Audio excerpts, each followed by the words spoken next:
Guys, আজকে আমি তোমাদেরকে দেখাবো খন্নানের রাজবাড়ির ভিতরের অংশ। হ্যালো গাইস, তো আজকে আমি যাচ্ছিলাম খন্নানের রাজবাড়ি। এর আগে আমার একটা ভিডিও আপলোড করা আছে খন্নানের রাজবাড়ি নিয়ে, যেটাতে আমি ভিতরে প্রবেশ করতে পারিনি, আমাকে সামনে থেকেই ফিরে আসতে হয়েছিল। তো আজকে আমি গিয়েছিলাম খন্নান রাজবাড়িতে, যেখানে আমি পুরো ভিতরটা দেখব, যে সেখানে কেমন কি আছে না আছে। স্টেশন পার করে একদম খন্নানের কাছাকাছি আছি।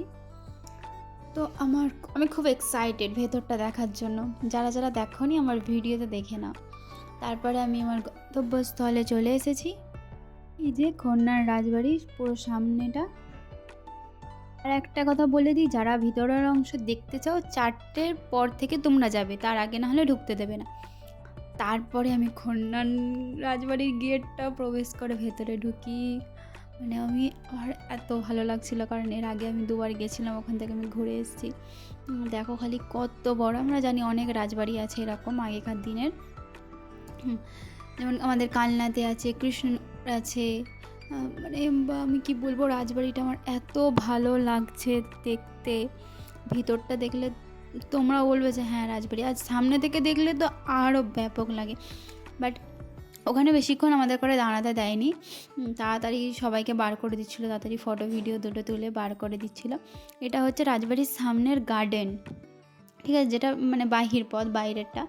মানে তারপরে রাজবাড়ির ভিতরে যাওয়ার এই যে মেন সদর দরজা, আমি কি বলবো, এটা আমি বলতে পারছি না, ঠিক আছে। আমার এত ব্যাপক লাগছিল, যেহেতু গাড়ি করে গিয়েছিলাম, হালকা ভালোই ঠান্ডা লাগছিলো, আর গাড়ি চালালে একটু বেশিই ঠান্ডা লাগে।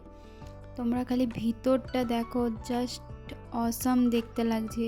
আমার তো মনে হচ্ছিলো আমি দেখেই যাই।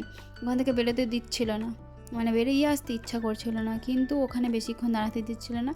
আর কারণ হচ্ছে এই যে এখানে সিরিয়ালে শ্যুটিং চলছে, ভিআইপিরা আছে, তার জন্য পাবলিককে কেন বেশিক্ষণ থাকতে দেবে। তারপরে রাজবাড়ির পুরো সব লাইট যেগুলো ডেকোরেট করা আছে ওগুলো জ্বালিয়ে দিল। এত ব্যাপক দেখতে লাগছিল লাইটগুলো জ্বালানোর পর, কারণ যত অন্ধকার হবে চারিদিকে লাইটগুলো জ্বালবে তত দেখতে বেশি ভালো লাগবে।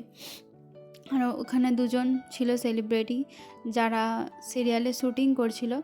তারপরে আমরা কিছু ভিডিও আর ফটো তুলে আবার বেরিয়ে চলে আসি। বেশিক্ষণ দাঁড়াইনি, খুব জোর 25 মিনিট ছিলাম। তারপরে সিকিউরিটি দাদাকে বাই করে আমরা চলে এলাম বাইরে, আবার গার্ডেনের ওখানে। এখানেও কিছু রিলস ফটো তুলেছি আমি।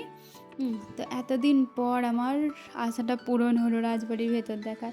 তারপরে আমি বাড়ি চলে আসি, বাড়ি এসে ফ্রেশ হয়ে নিই। আর খন্নানকে আসার পথে আমি কিনেছিলাম দই ফুচকা। আবার আমি, আমার বউ, আমার মা সবাই মিলে দই ফুচকা খেয়ে নিই। আর একটু খিদেও লেগেছিলো। আর কি বলবো, এতটুকুই ছিল। Bye bye.